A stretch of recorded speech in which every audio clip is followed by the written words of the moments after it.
Hey everyone, welcome. This is Alchemy's, what are we in? April? Oh my goodness, April's workshop. We're talking about financial metrics, and I'm going to share my screen now. Um,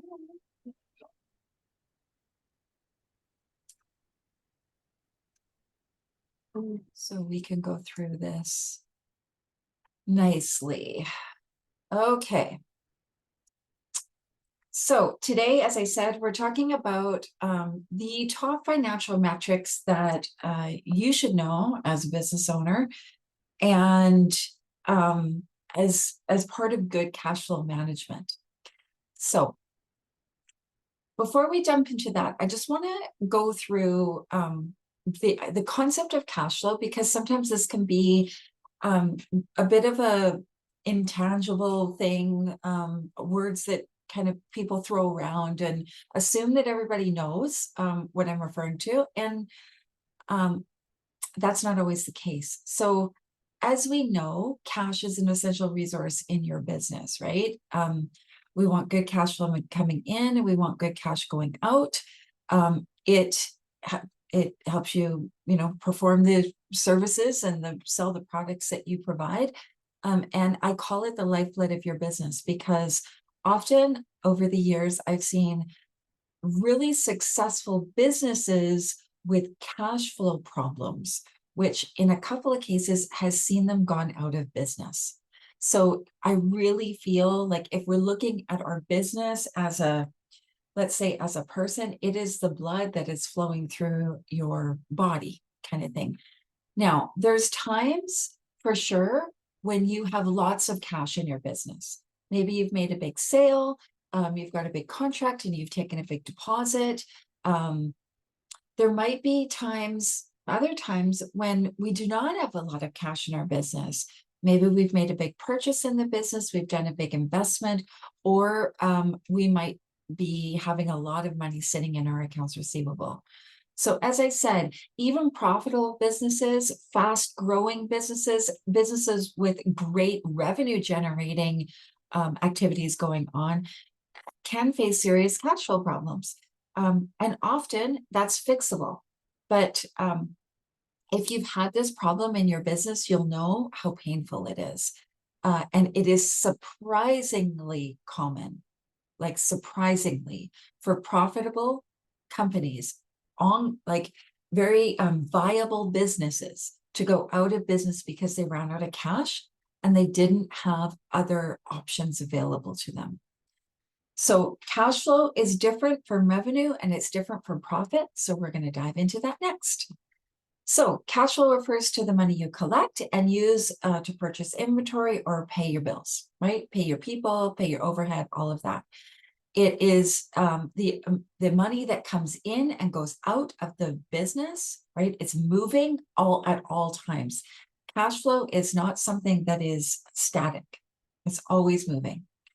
Revenue, on the other hand, is the income that your business earns.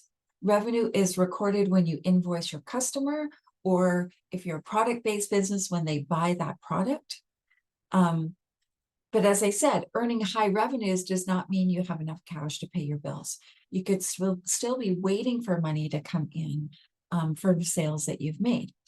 And profit is what you have left after you have subtracted all of your expenses from your revenue.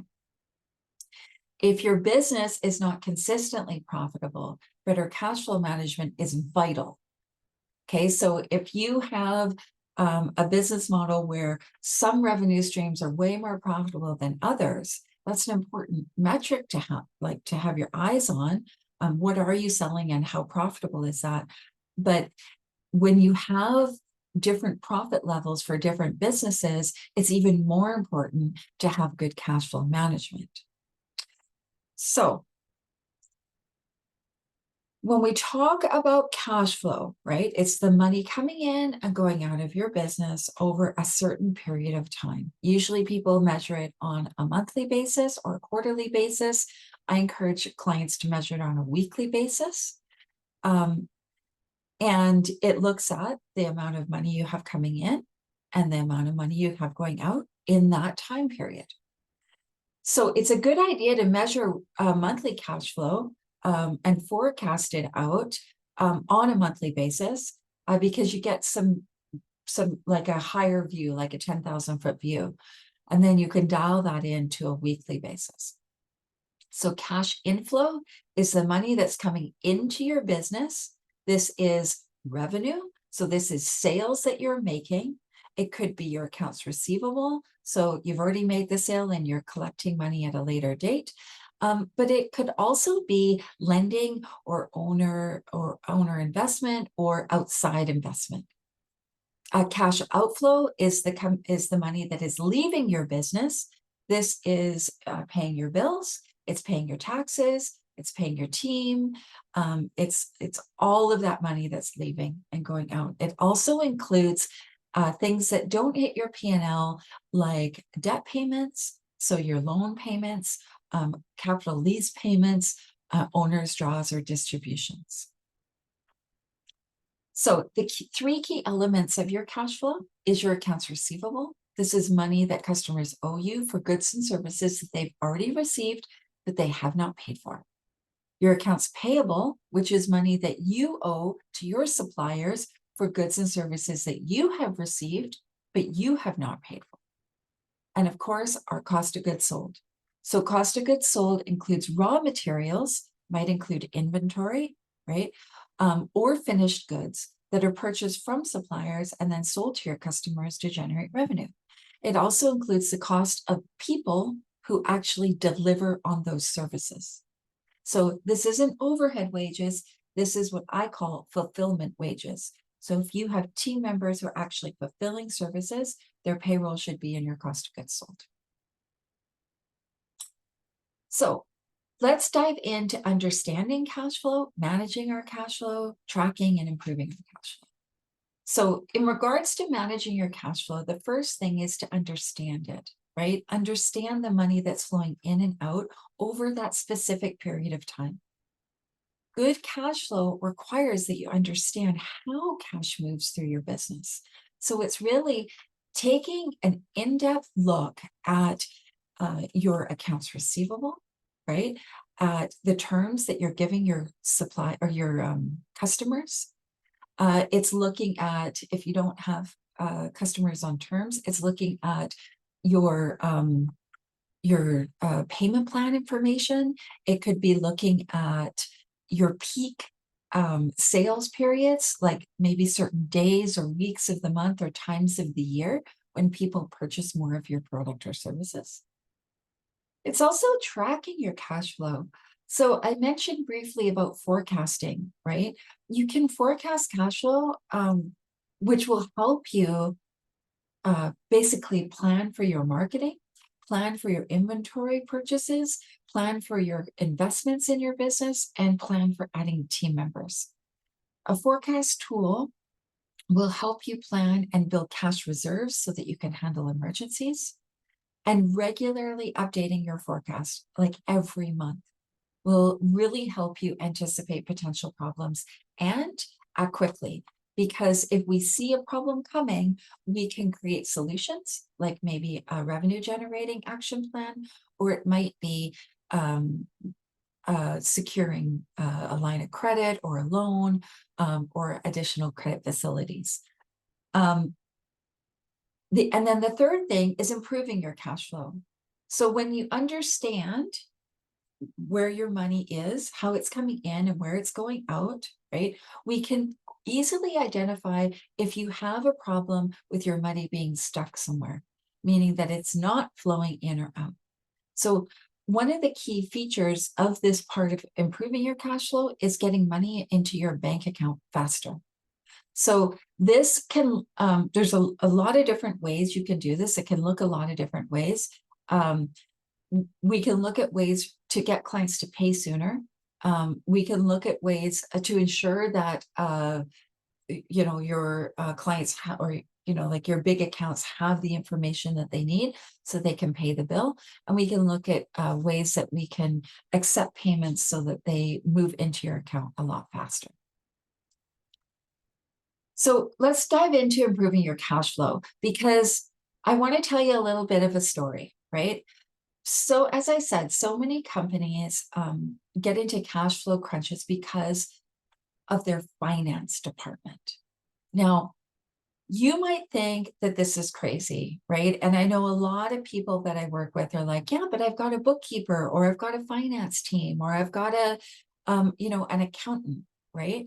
Um, and they think that they've got everything all figured out. And that is often the case when clients come to us. They're like, well, we've got this team, we're doing this stuff. We don't have enough money to pay our bills. I'm not sure what I'm doing wrong, right? Well, the thing that I found is that having a bookkeeper, finance department, and accountant, all these things are good. But we want to make sure that those people are qualified, they know what they're doing, and that your systems are optimized.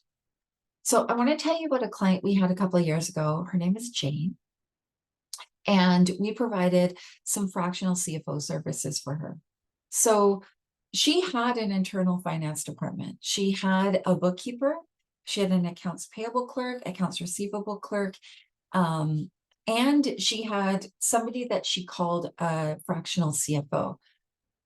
When I dove into this finance team and kind of examined what everybody does, I realized that the person who was sitting in the fractional CFO role was not qualified to hold that role. Not that she wasn't a good person, but she didn't have the experience or the skills necessary. And that title had been given to her as a way to make her kind of feel important. And it really wasn't serving the business. So the shocking thing in this situation, okay, so this was a $6 million company, and the business owner really felt that because she had all these people in place, everything was pretty good. But she actually had underqualified people. So her books weren't being reconciled on a timely basis. So there was like a 3 to 6 month lag on reconciliations instead of working towards a month-end process, right? And in fact, when we looked at her records, we found that her books were grossly inaccurate. There was duplicate entries.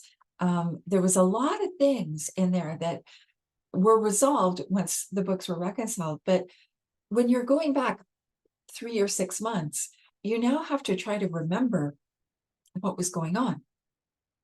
And that can be quite difficult.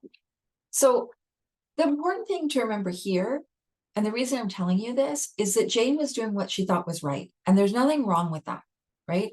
She isn't an accountant and she doesn't know what to look for. She didn't know how a finance department should be running.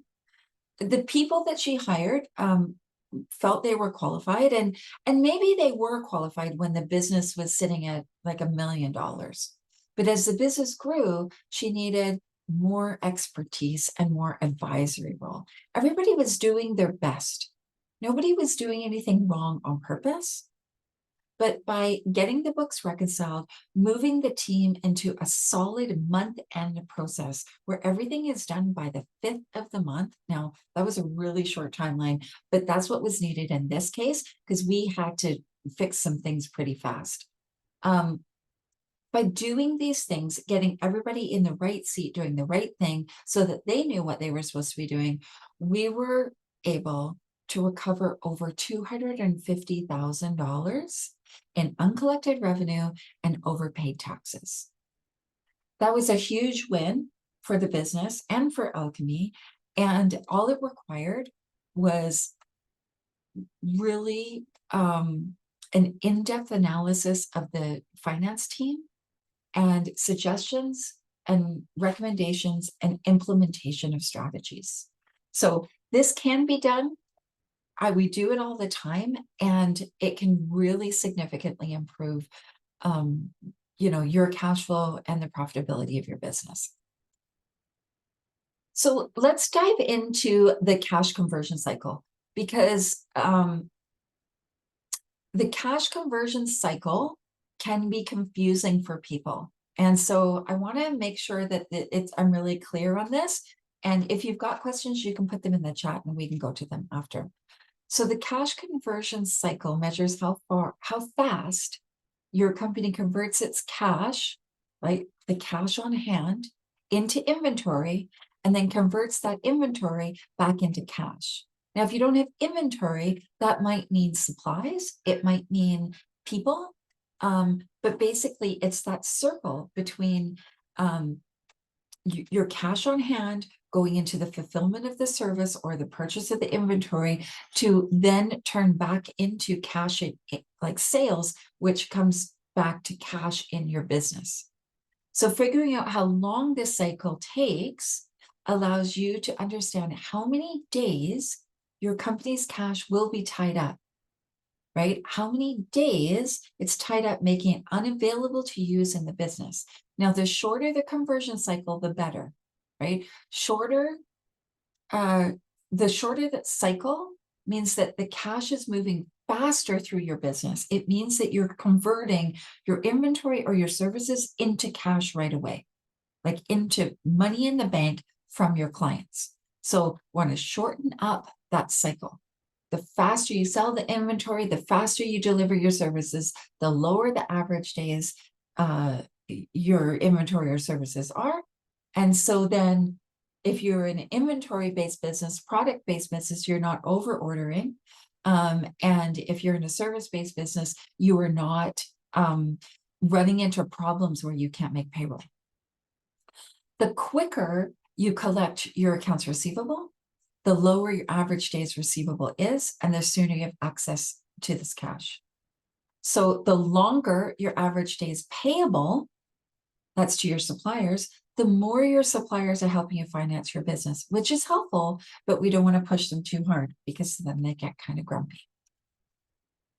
So in order to calculate your conversion cycle and really understand what it means, I've got the formula here, right? Your cash conversion cycle equals your average days of inventory plus your average days of receivable minus your average days payable. So a positive cash conversion cycle means slow cash flow. It means a positive number, right? And that your daily operations are tying up your cash. In this kind of situation, you may need to get extra financing to support the business and pay your suppliers on time. A negative number, this means that you have quick cash flow. Remember, we want that short cash flow cycle. We want that quick cash flow. The negative number means your day-to-day operations are moving cash quickly through the business and you won't have any problems paying suppliers. So if you are wanting to calculate this, you might need some help to look at this, and that's totally okay. This stuff isn't like, it can be quite complex depending on your business, but the greater the negative number, the easier it is for you to pay your suppliers and meet your financial obligations. So you really want a high negative number there. So as I mentioned, projecting your cash flow is a really important task, and having a cash flow planning tool is vital. If you need one, I can give you one. If you want help in doing this, I can provide that. It's really like there's lots of fancy tools and software out there that will do this for you. It'll suck your data out of QuickBooks and, put it into a dashboard. And that's fine if that's how your brain works, but it really can be as simple as a spreadsheet. And that's what I use in my business because I can then create scenarios. What if I hire another person? What if I make this investment? What if we cut this expensive? So we can play around with it, right? So remember that this tool will show you the money flowing in and out of your business. And we can use it to create scenarios to plan. We can use it to plan our marketing. Like there's so many uses for a cash flow planning tool. So if this is something that you want to try yourself and you don't have a tool, please let me know. Send me an email, michelle@alchemyaccounting.ca, and I will share with you my personal tool. And if you need help on this, give it a go yourself for sure. But if you need help or feedback, reach out and we can find some time to do that. It also helps you monitor your expenses. It helps you manage your receivables or payment plans if you have clients on payment plans. and payables to your supplier. And as well, plan for activities in your business, like investments, like adding team members, like things like company retreats or travel or anything like that. The other piece that you want to do, which is slightly different, is tracking your cash position, right? So your cash flow projections help you plan for the future, and they help you make important business decisions, and they're an invaluable tool in your business. But cash flow and cash position are related, but they serve very different purposes. So I want to tell you about our client, Tony. He really came to us with the number one question that I hear almost on a daily basis. I have great sales. We're killing it in the revenue sector. We're doing, in his situation, he was doing over $500,000 a month. And he was like, where's all the money, Michelle? I don't understand this. Well, when I looked at it, it was obvious to me, but I have an expertise in this. He had over $1 million sitting in his AR. And he had many of his clients on 90-day terms. However, his suppliers were on 30-day terms. Now, this means he was floating the difference. He was floating 60 days of cash. And this causes a huge challenge, especially in a business that's doing $500,000 a month. So when I showed him how his cash flow would change by adjusting his terms with both his clients and his suppliers to bring them closer together, we could really see through this cash flow projection tool that he could make some really big, easy changes in his business by doing this, and it would solve a huge amount of cash flow problems.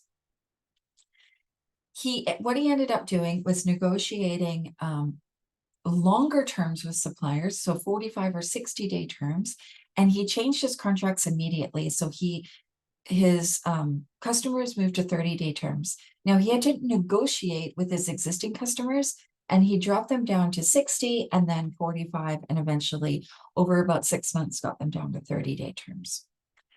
The reason I'm telling you about this right now is because by using a cash flow projection tool and a cash position tool, he could see, like, it showed him the evidence of what these changes would make, because these changes can feel really scary. I have been there. It's like, oh, how do I move my client from 30-day terms to like paying now?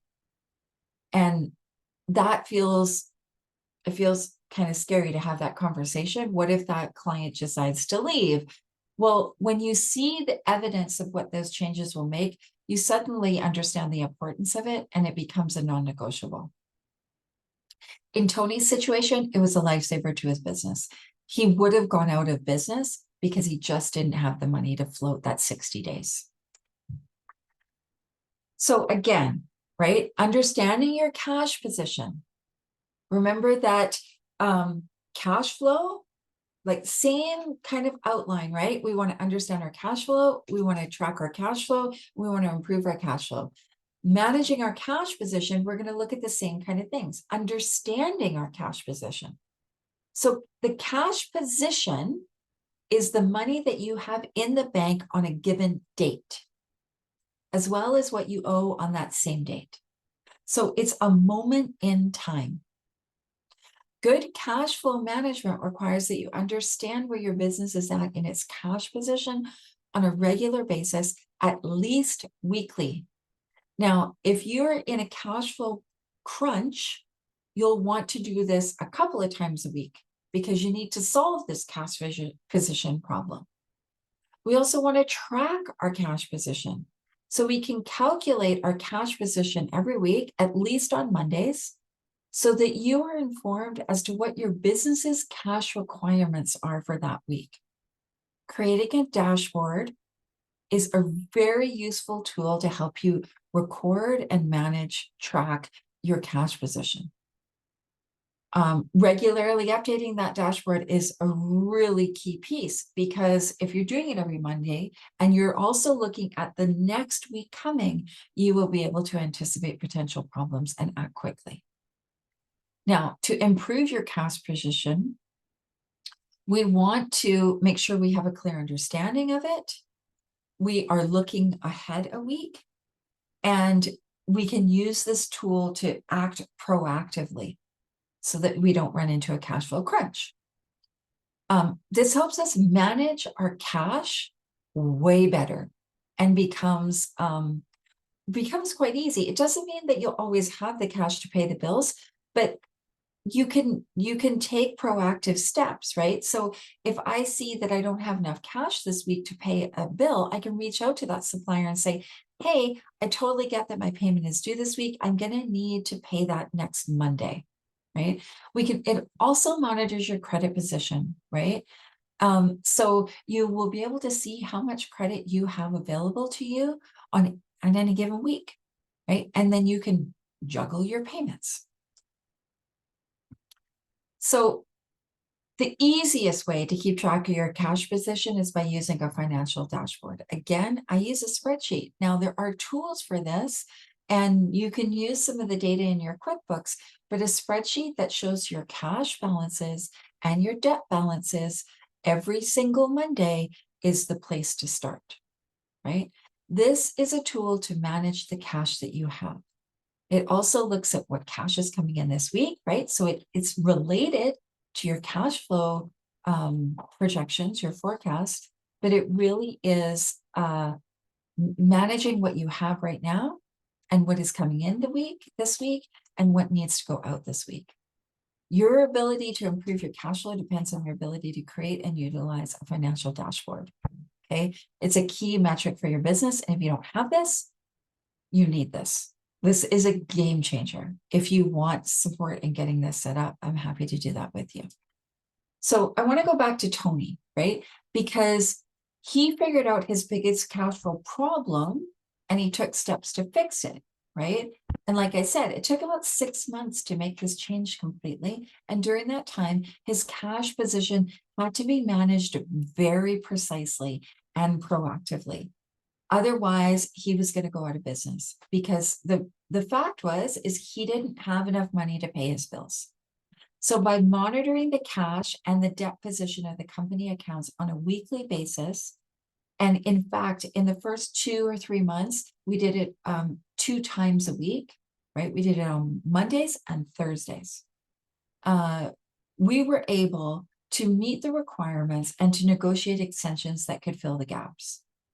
So this scenario only happens when you are working both with a cash flow management and cash position reporting.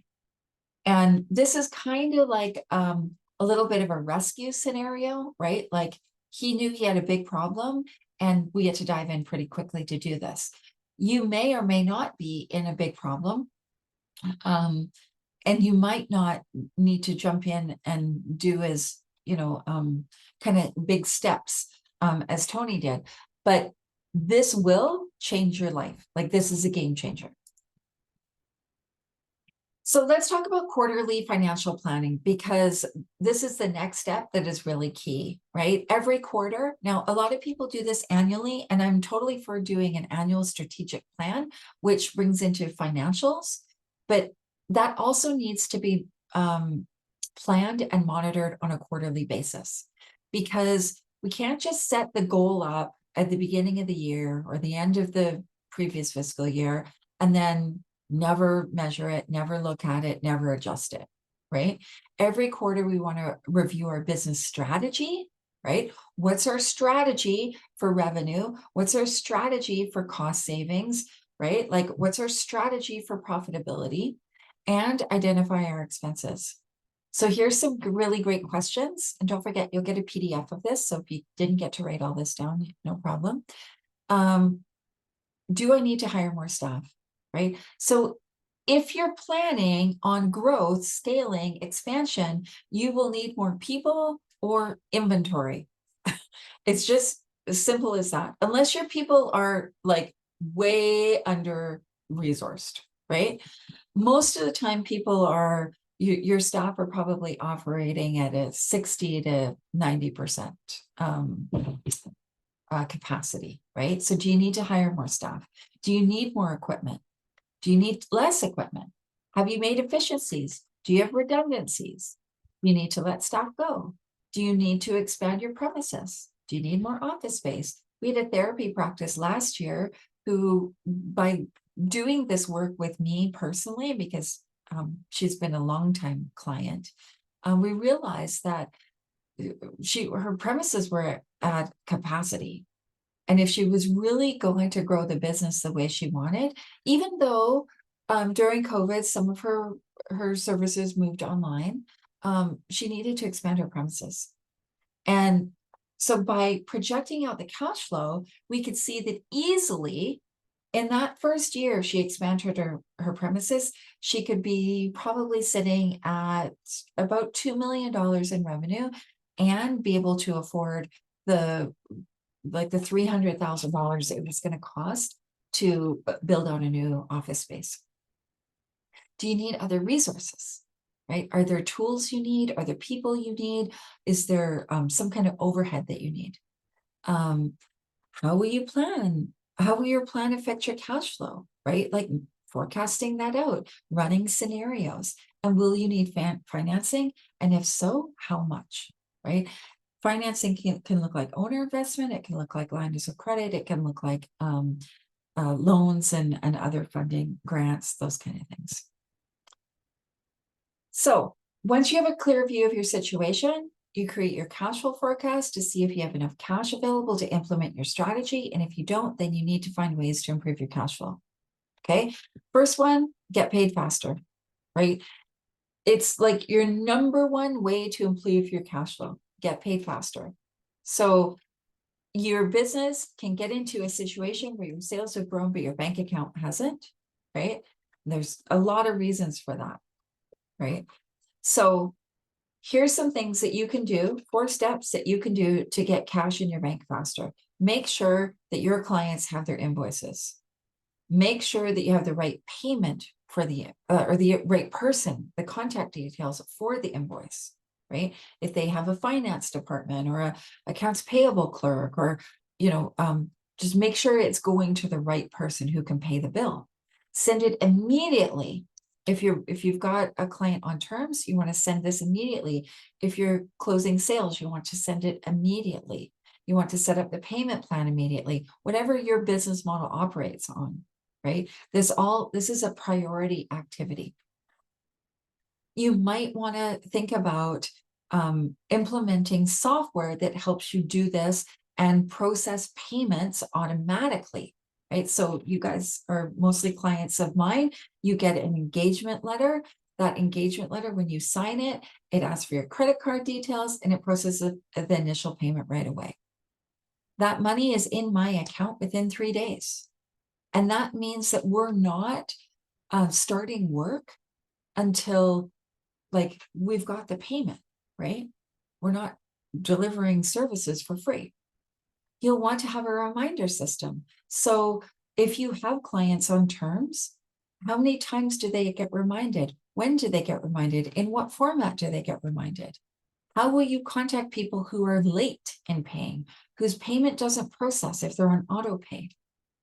Is it an email? Is it a phone call? Is it a text? How do your clients like to be reminded? Right? We want the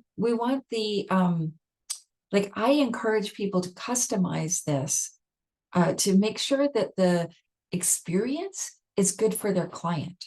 We have clients who do not answer the phone. They're busy. They like a text. That's totally fine. We have clients who never open their email. They like to be contacted on Slack or WhatsApp or something like that. So we contact them in a way that suits them, that meets their needs, right? We can send the invoice again to make sure that the payment wasn't lost or forgotten, or somehow that invoice got misplaced. We all know what it's like. We get 3 gazillion emails a day these days, and those invoices, they just all of a sudden they're down at the end of your inbox, right? That's my experience. I tell people, do not send me an invoice. send it to my accounting team. Like if it goes into my inbox, I won't be able to look at it right away. And talk to your customer. This is a big piece, right? If you've got customers who are late in paying, who don't seem to be paying their bills, whose payment fails, we want to talk to them. Pick up the phone and call them, right? Never assume anything. We have no idea what's happening in people's lives, right? I had this happen with a client where they had a bookkeeper, and that bookkeeper was reaching out, and that she got kind of pissy with that client's client, right? Like, you got to pay this bill, da, da, da. And in fact, that person, their child had passed away and their life had fallen apart. And of course, they weren't thinking about paying their bill, right? And when they got this kind of crabby email from the bookkeeper, it just put them over the edge, and they were like, I'm out, cancel services, we're done, right? And it was a great client. So we never want to assume anything, right? We want to meet them where they're at. If there's an issue, we can put a payment plan in place. There's always a way to figure it out. So 4 ways to collect money quicker. Make sure the invoices get out. Invoicing is a key function in your business. The earlier you invoice, the sooner you get paid. Send your invoices out as soon as you ship a product or complete a project or a service, or you engage a new client. Make sure you send the invoice to the correct person. And if you're working on a large project, be sure to negotiate deposit and progress payments. That's a really key thing. You can use mobile technologies to collect money faster. We just did this with a client where they have clients who pick up the completed order, and some of them like to, pay by debit card, and they can't do that electronically. So it's like, just have a Square terminal at your premises, right? It can really cut down on costs and make things really easy, right? You can offer discounts to encourage faster payment. So I'm not really one for discounting your services, but if you're looking for a quick payment, you need a quick cash injection, a small discount to make a payment immediately is sometimes an incentive. It can be costly though, right? So I only encourage this if you really, really need cash through the door. Of course, we want to make things easy for people to pay. And I know this is like a bone of contention for some people. They don't want to accept credit cards, but no one likes those processing fees, but we want to make it easy for the clients to pay. And quite frankly, if 2 or 3% processing fee is going to make or break your business, you're not charging enough. So this is a cost of doing business, and it gets money in your bank. And you'll want to identify barriers to change. So if a customer is a slow payer, or they continue, or you continually have challenges collecting on their payment, consider halting services until their account is caught up. You could also have fees attached to late payments, right?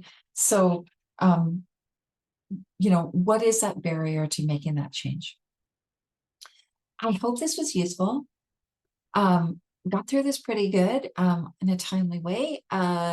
This really is some really key metrics for you. And if it feels overwhelming, you can always reach out to me. I'm happy to spend some time and give you my support. Basically, our mission is that you create overflowing cash in your business so that you can shift the trajectory of wealth for yourself and future generations. And you can do that through cash flow management. So I'm going to stop sharing my screen and see if there's any questions. All right, so does anybody have any questions? I don't think I have questions, but I'm certainly interested in the template, Michelle. For sure. The cash flow projection? The dashboard. Yeah, the Okay. projection spreadsheet that you mentioned. I have put a spreadsheet together based on the structure for your money date literature that you've put out. So I have a spreadsheet for that, but it's not a projection spreadsheet. It's more of a week by week sort of tracking where I'm at. So I'd love to be able to just sort of cross-reference that with a projection. For sure. So just send me a quick email, Sure. asking for that, and then I will send that over. It is a really key piece, right? As I said, and having both the dashboard and the forecasting tool is vital. Yeah, cool. Thank you. No problem. This was great. I really appreciate the information. Yeah, I took some absolutely. notes, but the PDF will be helpful as well. Yeah, 'cause I you'll get a probably- PDF after and a recording of this, in case you want to come back and watch it. So like, don't hesitate to ask questions or anything and email me any requirements that you have. Donna and Lindsay, did you guys have any questions? I don't. Okay. Thank you, though. I don't, but I realize that I do have a dashboard. You do? Yeah, I've Yes. created one for you. We haven't Yes. started using it yet, but we've created Right. it. So that's the next So step, that's right? awesome. Okay, good. Awesome. All right. Well, I'm going to let you guys go. Give you back 15 minutes of your time. And honestly, if you've got any questions, you need support on this. This is the stuff I love, and it will significantly improve your life when you get this stuff under control. So, all right. Have a great Thanks, week, Michelle. guys. Thank you, All right. Michelle. See Thank you you. later.